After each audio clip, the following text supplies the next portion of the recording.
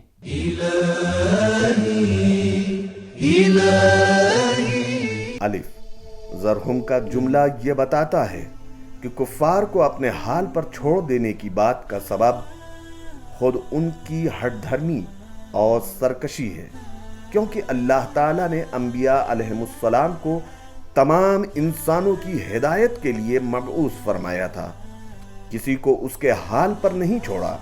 اسی مقصد کو قرآن مجید نے بارہا بیان فرمایا ہے۔ مثلاً وَنَذْرُهُمْ فِي طُغْيَانِهِمْ يَعْمَهُونَ، ہم ان کو ان کی سرکشی میں چھوڑ دیتے ہیں تاکہ وہ اسی میں سرگرداں رہیں۔ سورہ انعام آیت نمبر 110۔ ایک دوسرے مقام پر فرمایا وَيَمُدُّهُمْ فِي طُغْيَانِهِمْ، اللہ تعالیٰ انہیں ان کی سرکشی کے دوران ڈھیل دیتا ہے۔ سورہ بقرہ آیت نمبر 15 بے۔ انسان امید کے سہارے زندہ ہے، اگر کسی دن اس سے سہارا چھین لیا جائے تو اس کی ساری کائنات بکھر کر رہ جائے گی، لیکن ہر امید قابل تعریف نہیں ہے۔ کچھ امیدیں ایسی بھی ہیں جن کی اسلام نے مذمت کی ہے، اور وہ یہ ہیں: 1 طولانی امیدیں، بڑی بڑی خواہشیں۔ 2 صرف امید رکھنا اور کام نہ کرنا۔ 3 امید بہت زیادہ اور کوشش کم۔ 4 بہت زیادہ امیدیں۔ 5 برے کاموں اور برے لوگوں سے امیدیں وابستہ کرنا۔ جی رسول اکرم صلی اللہ علیہ وآلہ وسلم نے فرمایا، میں تمہارے بارے میں 2 چیزوں سے ڈرتا ہوں، ایک خواہشات نفس کی پیروی جو تمہیں حق سے دور کر دے گی، اور دوسری لمبی آرزوئیں جو تمہیں آخرت سے غافل کر دیں گی۔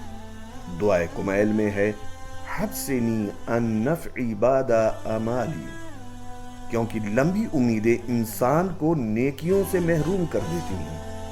آیت کے نکات کے بعد اب آئیے اس کے پیغامات کو بھی جان لیتے ہیں۔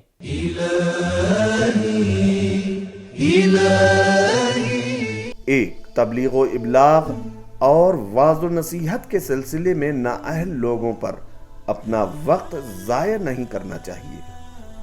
2 بعض اوقات انسان کفر و ضلالت کے دلدل میں اس قدر پھنس جاتا ہے کہ اس پر انبیاء کی حکمت آمیز باتیں اور ان کا ڈرانا بھی کچھ اثر نہیں کر سکتا۔ 3 جو آرزویں انسان کو غفلت میں ڈال دیں وہ غلط آرزویں ہیں، لیکن وہ آرزویں جو تلاش و کوشش کے لیے مہمیز کرتی ہیں وہ قابل تعریف ہیں، کیونکہ قرآن مجید میں آیا ہے والباقیات الصالحات خیر عند ربکم ثوابا وخیر عملا۔ سورہ کہف آیت نمبر 46۔ 4 اللہ تعالیٰ کی طرف سے ملنے والی ڈھیل کو اس کے لطف و کرم سے تعبیر نہیں کرنا چاہیے۔ بعض اوقات ڈاکٹر مریض کے طرفداروں سے کہتا ہے کہ اسے اپنے حال پر چھوڑ دیجئے، جو کچھ وہ کھانا چاہے اسے دے دیجئے، کیونکہ اب وہ صحت یاب ہونے والا نہیں ہے۔ آیت نمبر 3 سے کچھ ایسا ہی اشارہ ملتا ہے۔ پیغام کا خلاصہ یہ ہے کہ اللہ کی نعمتوں کے نازل ہونے کے 2 سبب ہیں۔ پہلا سبب یہ ہے کہ اللہ اپنے کرم کی وجہ سے انسانوں پر اپنی نعمتوں کو نازل کرتا ہے، اور کبھی کبھی سرکش انسان کو ڈھیل دینے کے لیے پروردگار عالم اپنی نعمتوں کو نازل کرتا ہے، کیونکہ ہر انسان کو پلٹ کر اسی کی بارگاہ میں واپس جانا ہے۔ اسی طرح سے اس آیت میں یہ بھی بیان کیا گیا ہے کہ اللہ کسی بھی قوم کو عذاب کرنے سے پہلے اسے ایک مہلت ضرور دیتا ہے۔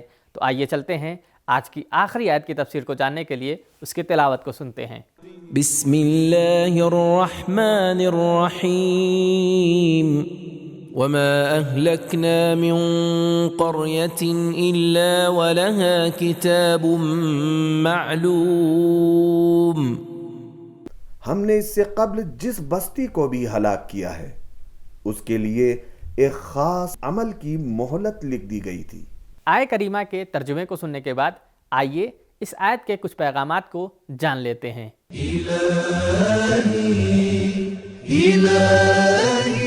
ایک، کافروں کی کامیابیاں عارضی ہیں جو بہت جلد ختم ہو جانے والی ہیں۔